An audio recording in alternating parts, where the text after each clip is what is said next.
Hello, listeners and watchers. Welcome to the Dream Stream meets Zoom. I am talking today with fellow dream worker, Dr. Carla Mazzeo, who has that incredible magnolia tree in front. I'm so glad that you're showing that to me. I was thinking the magnolia tree up the road must be blossoming right now.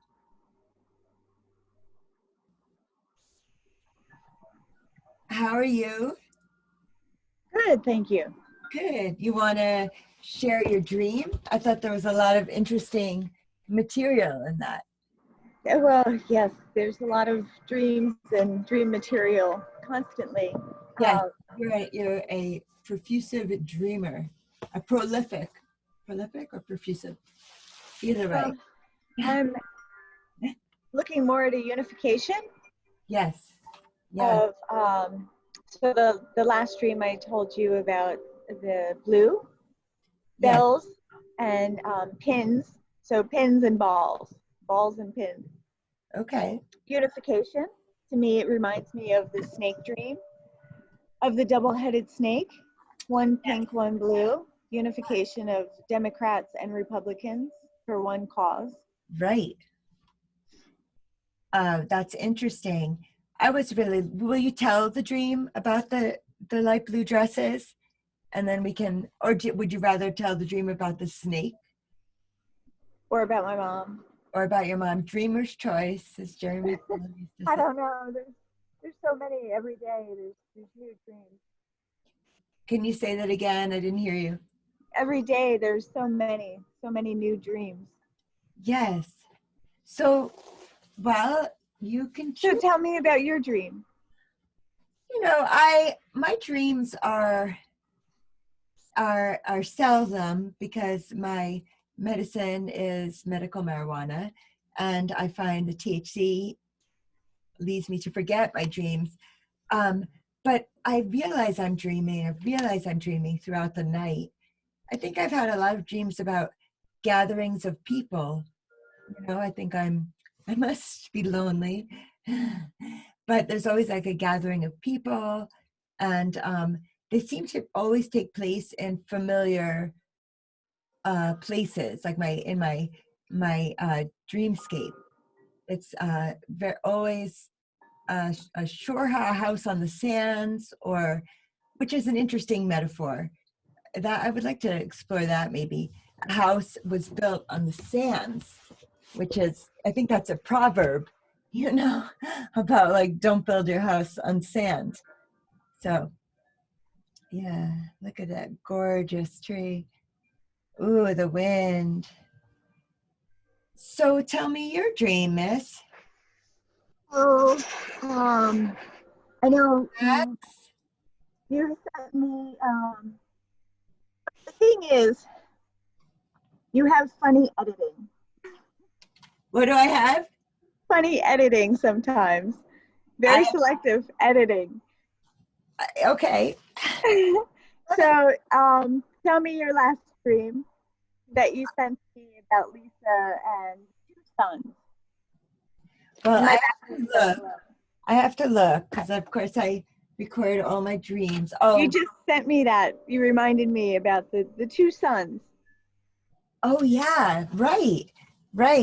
That was a long time ago.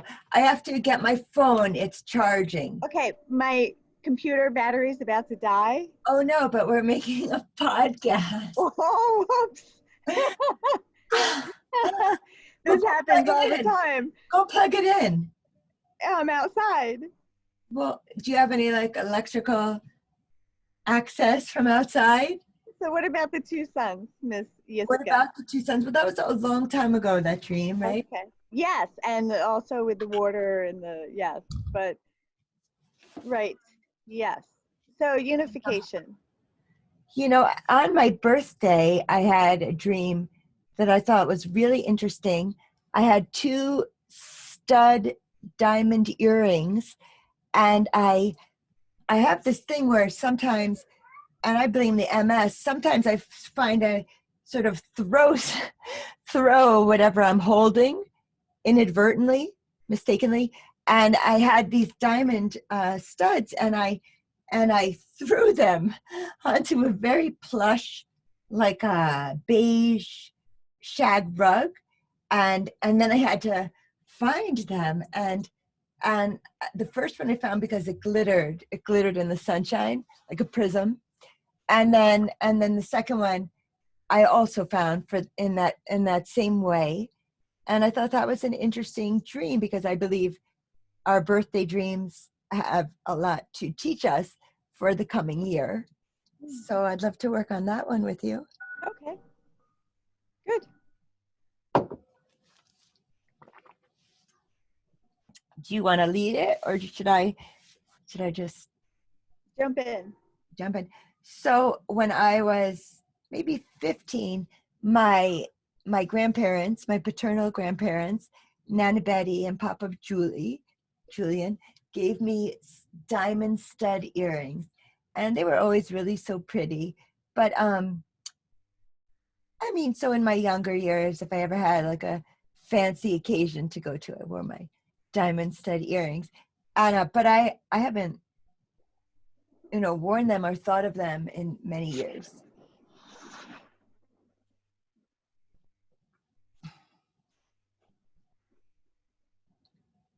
So yeah, and as far as the shag rug, so I just bought my little boy a well, I didn't buy it. My father and stepmother paid for it, but a bunk bed from Wayfair, that furniture place Wayfair.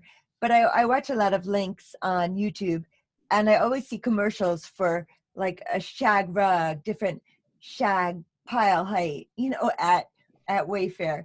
So I don't know. That's my association with the shag rug. Oh, look at Max. It's Velvet Dog. So yeah, and I'm very glad that I do find them. And I think it's significant that I find them because the sun is like refracting, like glittering on them, prism like. So that's how I find them. So something about my hope for myself in this my 50th year is that I can like bring down a lot of light. I can bring a lot of light into my life and our world. What do you think, Carla? I think you should talk about the two sons. The older dream? Yes. Um, well, can you help remind me? I think that All right, what about the Obama PT? okay. You never wanted that one. Oh, You right. lost that one. We That's lost like 6 months of our work. I'm sorry. It's taken me a long technological learning curve to like get this going. So I had a dream. So I do PT, I do physical therapy because I have MS, and I've been to various different physical therapists. And I had a dream that President Obama, was my physical therapist, and he was showing me different exercises that I should work on every day to strengthen myself.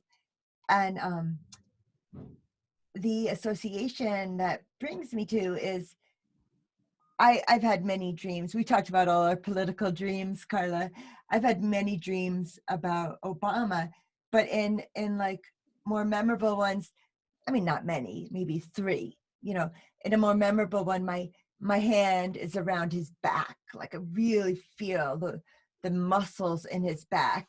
And a friend had interpreted that as you've got his back or something. It was really cool. But What about the poor? what about what? Never mind. I didn't hear you. I think there was more to it. I don't remember. These are all older dreams. Yeah, well, let's work on a current one of yours, hon. Which one? The blue. The blue one. Okay. Yeah. there was a sense of urgency Okay. and frustration. Hmm. And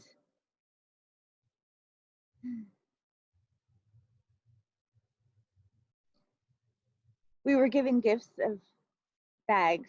They were gifts in a bag. And opening the bag, they were dresses and they were vibrant blue. Hmm. And we were in a school like auditorium. And there was a folk band. And not that many people were attending, and many women, they were given the gifts, just the women. And they didn't open their bag. They weren't that interested, but a few of us did. I did. And I was very excited to pull out this dress. And it was beautiful, even though it was a little gaudy, but neat. And it was a Southern style bell dress. So it had hoops at the bottom. Ah. And a few of us decided, myself and two others, to go up on stage and sing before it ended. And so we went in the back to change our outfits. And and the two women went kind of their own way, but then they came back, and one of them did. And I was really in a rush and rushing to get back on, on stage before it ended. And so I was like, hurry up, guys. And so we got out there, and I think it was just myself and one other woman. And the song was just about over, which was sad. And so I was hoping they would sing another song, because we were just getting up there and with our special hoop dresses on. Wow. We're blue, which was blue, but also a Southern style. Yes. Wow. How did you feel when you woke up from this dream? Um, well, I had a series of 3 that night. Would you So, share the other ones too? and I'm having so many dreams every night. Uh, so the sense was urgency. It was urgency.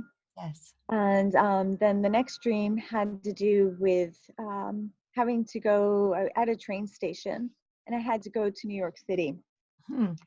And I was talking with not a conductor, but he was like the ticket agent. Okay. And he was a really nice, big black man. And so we were just chatting, and I had this small pouch, a small bag that I had to go through of items to take with me. Only a few items I could take. And it was jewelry and some makeup. One, um, one thing were pins. And I didn't really like them. They were 80s style pins. There was a pewter pin, which I didn't mention, which was a long, sharper object, but with a decorative style. It was pewter silver. I remember those style pins. And it had kind of a floral arrangement on top. Yes. And I liked that one the best, but I wouldn't be able to conceal it well, so I couldn't choose that one. So Why then it you have to get, I'm sorry. Why would you so have then it just left 2 other pins, which were very abstract 1980s style pins. okay. And I had to conceal it on the train so I wouldn't be arrested Oh, okay. Okay. or something. But which is that, was it a feeling that made you more vulnerable? The pin, the pin was, yes, that it was a dual purpose, that it had to be decorative but also protective. Yes. So there's a protective aspect Yes. Sort of a here. And the 2 talisman. abstract pins were exactly the same, slightly different, but they had a clasp to it, and the clasp made it a little more usable. Okay. So then there was also a little lipstick mirror case that was my mother's. And that Oh, was really beautiful. It was antique. And the pewter pin was probably decades ago, from the, I'm going to say 30s, 40s, maybe even 20s. okay. The case was probably 40s. And it was still fresh though, it wasn't old. So I said, that I'm definitely taking. And I was still debating between uh, the two pins. There's your cat. I so then, so then there was something. I was talking with the ticket agent, and I'm in this rush. I had to go so I wouldn't miss the train. And something happened with him, maybe his girlfriend, something, but he walked along the side corridor hallway and vomited.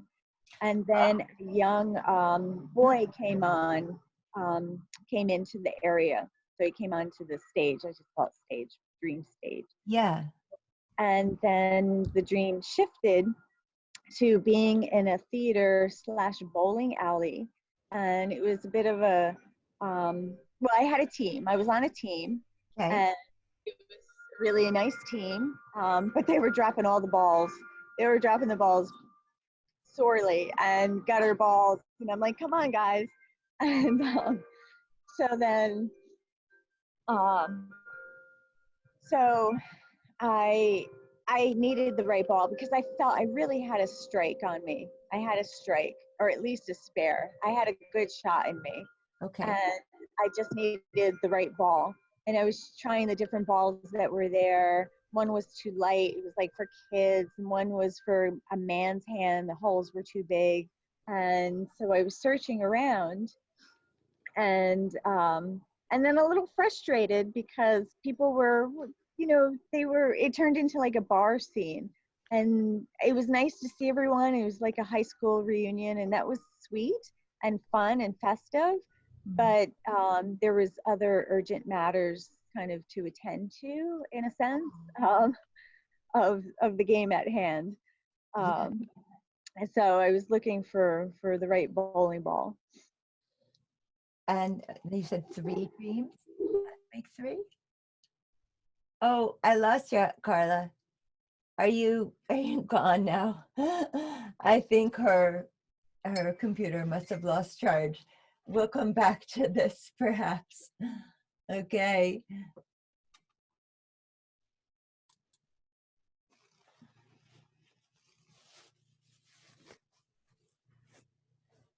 I should just have this as a dream stream because why not? So we'll explore Carla's dreams more later. And as far as my dream for my 50th year, I'm gonna, as I often talk about, the Talmud teaches that a dream follows its interpretation. So I always like to interpret things in a more positive way. And so I'm gonna interpret that to mean, bringing the light down to the earth. I pray to, bring more light down.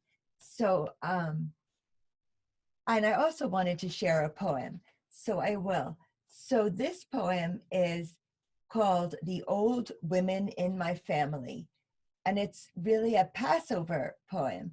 So I want to wish you all happy spring holidays, festive Pesach to you, and a happy Easter to you, and all of the holidays for rebirth.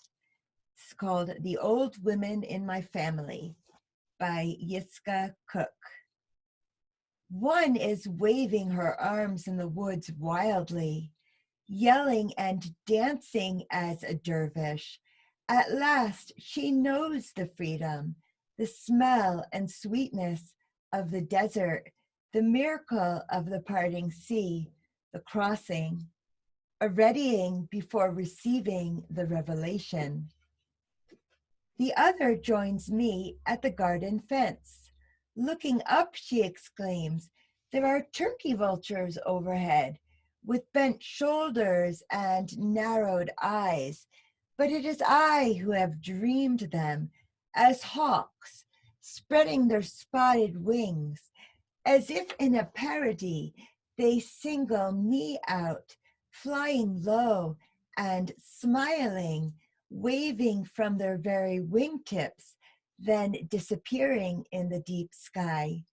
When their shadows pass, we're delighted to witness the little fan-tailed hen proudly march out from the porch with 8 new chicks behind. She makes throaty sounds as they gather under her, peeping. The boy comes back from the chicken coop with 16 fresh eggs and a wide, toothless grin. Yes, that is nice, says the old lady, barefoot behind him. But I'm so happy about the hatchlings. I'm going to call the president. The president of what? I ask. The president of the whole world, she returns. Wouldn't it be more grand to tell the king? Her sister winks. In agreement and gratitude, we give praise unto just all this. So I hope you enjoyed, listeners, and we'll see you at the next episode. Until we meet again.